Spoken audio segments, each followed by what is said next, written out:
Bonjour et bienvenue sur le podcast One Thing in a French Day.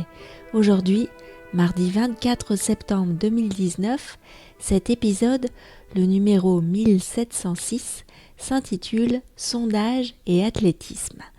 Je m'appelle Laetitia, je suis française, j'habite près de Paris et je vous raconte au travers de ce podcast un petit bout de ma journée. Le texte de ce podcast est disponible en vous abonnant à la newsletter sur onethinginafrenchday.com. Vous pouvez également suivre le podcast sur Facebook ou sur Instagram. Mais je commence par une annonce. Jeudi qui arrive, jeudi 26, je vais diffuser l'interview du chocolatier Julien Deschenaux. Pour préparer l'écoute de cet épisode, je vous invite à télécharger le vocabulaire de l'interview. C'est sur onethinginafrenchday.com et vous cliquez sur bonus gratuit, free bonus, car c'est gratuit. Allez, sondage et athlétisme. Le lundi soir, c'est le soir de l'entretien athlétique. Pendant 1h30, Philippe, notre coach, nous fait faire des exercices dans le but de mieux courir. Cette année, j'y vais avec ma voisine Mine. C'est un moment très sympathique. Comme vous, Mine est une auditrice du podcast et elle était au courant du sondage. Nous en avons parlé alors que nous faisions nos tours d'échauffement sur la piste du stade. « C'était la première fois que tu faisais un sondage ?» m'a-t-elle demandé. « Non, mais comme ça, auprès de tous les auditeurs, je crois que la dernière fois, c'était en 2013. » « Et tu as eu des réponses ?»« Oh là là, oui, beaucoup. Presque 200. Je leur suis tellement reconnaissante d'avoir répondu aux questions.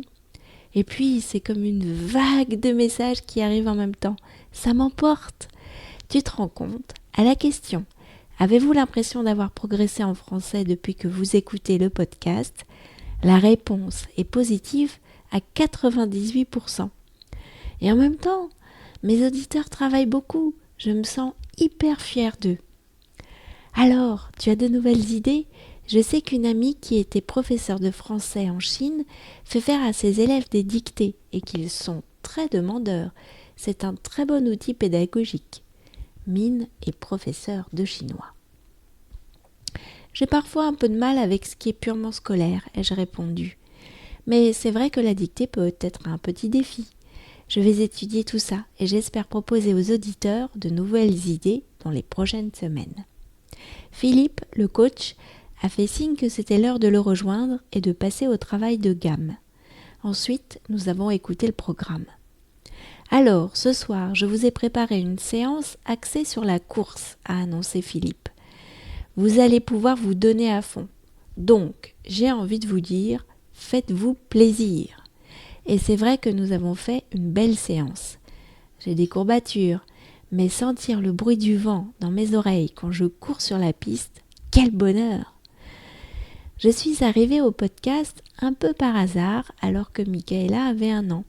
Mais tout comme je me sens bien sur la piste du stade, je me sens bien avec vous, chers auditeurs. Merci à tous d'écouter ce podcast et un très grand merci pour vos réponses au sondage. One Thing in a French Day, c'est fini pour aujourd'hui.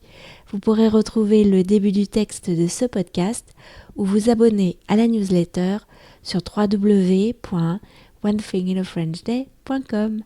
Si vous avez envie de m'envoyer un message, voici mon adresse email frenchday@gmail.com. À demain!